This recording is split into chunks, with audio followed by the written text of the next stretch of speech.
Oof. Today we're going to talk about this bad boy right here. This is the 20mm F1.8 G lens from Sony, and I gotta say, I'm really impressed by this.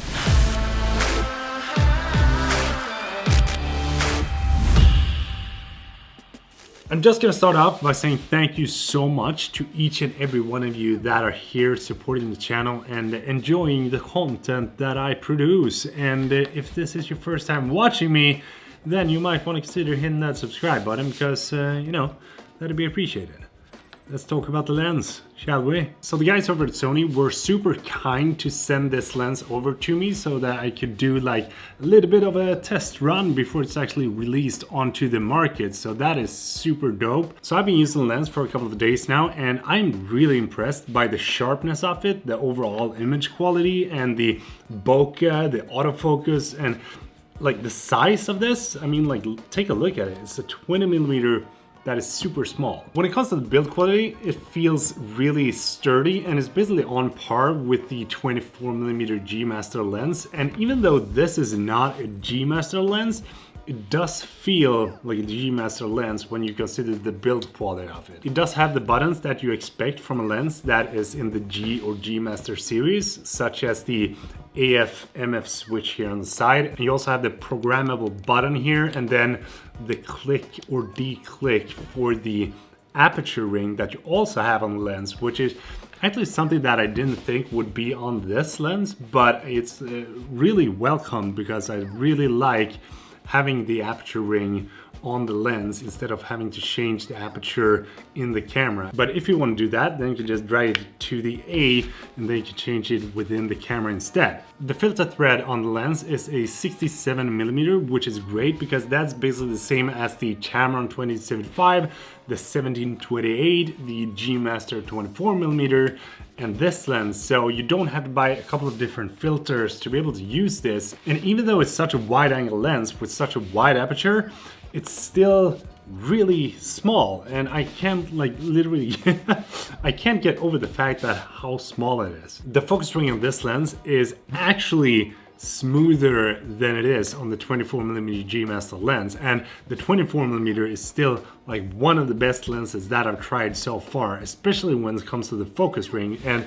this is actually like even smoother, but I don't know if that is like to its advantage or not. I guess it's a personal preference, but personally I do think that this is just a little bit too smooth because it's super easy to turn. One thing that I really like about all the G Master lenses is that they do have a weather sealing here in the back, but not all G lenses does have that, because the 7200 F4, for example, does not have a weather sealing gasket here in the back, but this lens does have a weather sealing gasket here in the back, which is As for the video performance, I do think this lens is a really solid piece of equipment, and something that I would have loved instead of having the focus by wire is that it was a real focus ring, because now you can do like some focus pulling with, for example, my Rhino slider. But other than that, it gives you a really good look to your videos. It's also a really good lens if you want to have like a really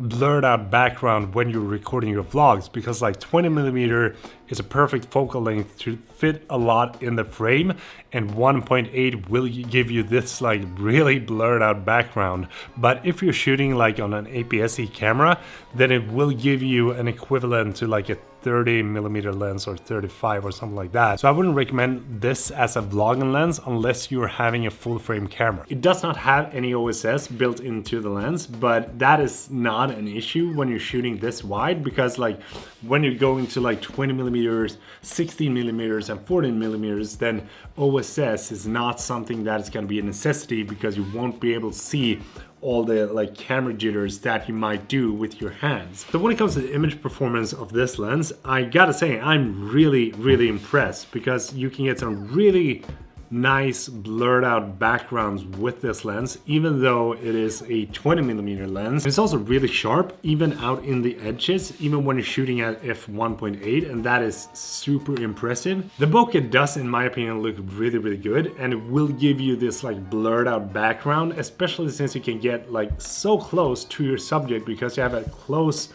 focusing limit that is 19 centimeters from like the sensor, so you're gonna be able to get really close to your subjects with this lens. The autofocus was something that impressed me a whole lot with this lens, because when you're shooting like photos, it's just like it's working flawlessly, but when you're shooting videos, even at f1.8, it actually does a really good job of following your face and not doing any kind of like focus hunting or anything like that.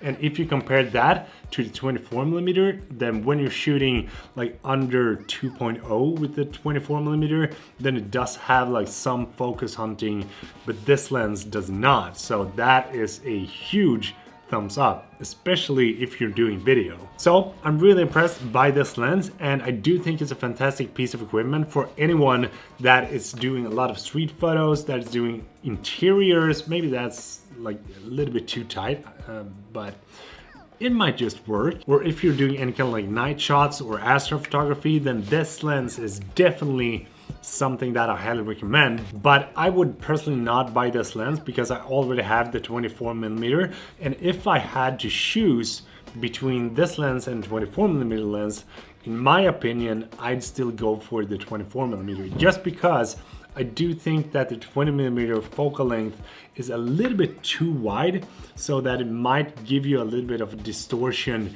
into your shots when you're shooting persons or shooting videos of persons, that I do. But it's also going to be depending a whole lot on what you're going to use the lens for. So now you know. So if you're interested in seeing any of the raw photos that I took with this lens, I'm gonna put a link down below, so you can just go there, download that, and then you can sit there and pixel peep through all the photos by yourself. That's kind of cool, huh? And I would love to know, what do you think about the lens? Do you think it's a good lens? Do you think it's an unnecessary lens to drop? Or do you think it's that is something that I will buy?